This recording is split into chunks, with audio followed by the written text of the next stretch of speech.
So let's talk about the drivers of competitive behavior. So what helps us know whether it's a good idea or not to respond or to or to attack competitively? So first of all is awareness. I talk a lot about scanning the environment. Who are competitors? How are when when I was working within the higher ed market, we had a survey, we collected data, we helped colleges use that data to connect with colleges.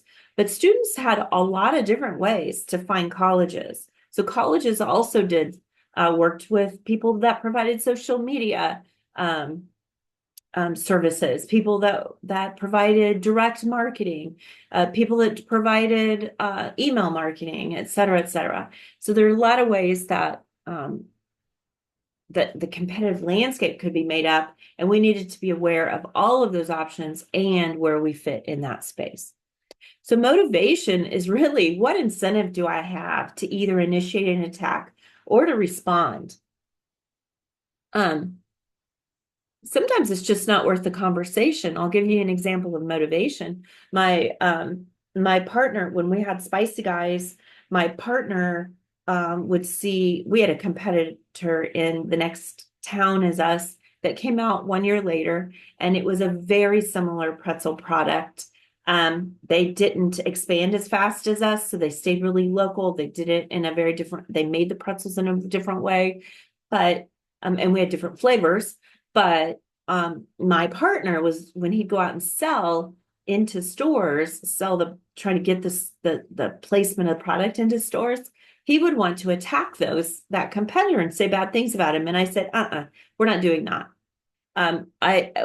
There's enough people that want a snack item that we can share this marketplace, and my style, my values, and what drove the company was that we were not going to attack a competitor in that way. This is how we were going to behave, and my employees and partners had to understand that. So that's it. I didn't have a motivation to attack them or to go up against them in that case. In the copycat competitor case, we were highly motivated to do something about that, and we had a response pretty quickly. So our ability is the resources and our flexibility. I want you to know the word opportunity cost. When I put time into something, I am taking that time away from something else, and there's a cost to that within an organization. I was brought up to believe that time is money, and that frequently decisions were measured by the amount of effort that went into making something happen, and what would that cost us, and what was it taking away from another opportunity as we drove that decision. So abilities are our resources and the flexibility that they provide us. We have to have money, and we have to have people, we have to have time, and we have to have resources. So being realistic about that helps you know what you're capable of within your own marketplace. So market commonality, when we have high competition for the same person or the same market, it will drive up our response tactics. It will mean that we have strong competition, and it's more likely that the attack firm will respond. That's what happened with our copycat competitor. And then resource similarity means, are we able to compete the same way with that organization? As Spicy Guys, I couldn't go up against Snyder's. I couldn't go up against Frito-Lay. They had many more resources. They had greater market position. And so that my response was very different so just so you know, Frito-Lay will just move your product down the shelf. They want every peg, they want every shelf, every item in a store. Every shelf space is worth money because it's prime real estate. Think of it that way. I couldn't go up against them. What I could do is persuade the store owner to give me a chance, to let me have 2 pegs, maybe 3 pegs, maybe bring in my own display. So resource dissimilarity does impact how we can respond. So we're going to talk about some actions that drive competitive rivalry. And the first one is the first mover incentives. When we come first into the marketplace, we have this ability to have a more loyal hold. It takes aggression, it takes money, it takes research and development, it takes time, it took a higher level of risk for me to go into that marketplace. And so in order to earn above average returns, then I have to have a lot of success by depending on that loyalty and market share. So when we are the first mover, we get much of those benefits, but we took much of that risk, right? So the second mover is the firm that responds to the first movers coming into the marketplace. Now, what they've done is watch me. They've paid attention.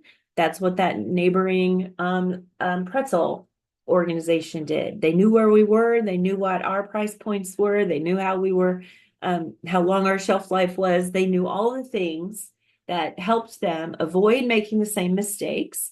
And they didn't have to spend the same kind of money and time for research and development and for those mistakes. They could develop more efficient processes quicker than I did. The late movers are the firms that are the next group that come in. They're kind of last. A lot of times they will see a slower success because they're late to the game. And I and my competitors are early second mover competitors already have a great deal of market share and loyalty. They are slower to create value when you're a late mover incentive. And the other issue around organizations are the size of the organization. A small organization can be much more flexible, can be nimble. They can rely on speed, surprise. They have less rules around kind of built into their organization. Entrepreneurs are able and should be able to move much faster and be more nimble and flexible. Sometimes, though, we get in our own way. But large organizations can have more fast money, faster resources, and they have more, sometimes they have more reason to attack smaller companies or to acquire them and fold them in if they were much of a threat. And then the quality exists when both the product and service are key elements as well that would affect our likelihood of attack. So what's the likelihood of response? Once a competitive action's been taken, then it's really determined, what we do next is determined by some of these issues.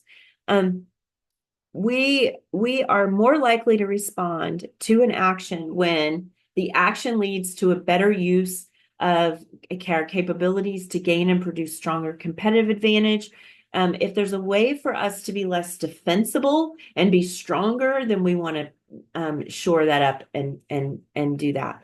To predict how a competitor is likely to respond, we ought to consider those early things: market commonality and resource similarity. So we know what we're getting into before we just walk in and respond. And we should look at different ways to compete, what we can do. What's the reputation of the actors, both ours and the other organizations? And what's our market dependency? You know, if I sold Spicy Guys into grocery, I'll give you an example. I sold into grocery stores and gas stations and stores like Westlake's hardware stores. And I was fairly dependent on all of those, but I spread that out. I also sold online and at festivals and fairs. So I wasn't solely market dependent on one area. In fact, when I lost the Westlake hardware store account, that was all of the Midwest Westlakes. It was painful, but it didn't shut my doors down because I was market dependent in other areas. So it gave me more flexibility to be able to take different action and responses. And I think that really is all I want to cover for competitive analysis. Hopefully that helps you both in your studies and in your future organizations. Thank you.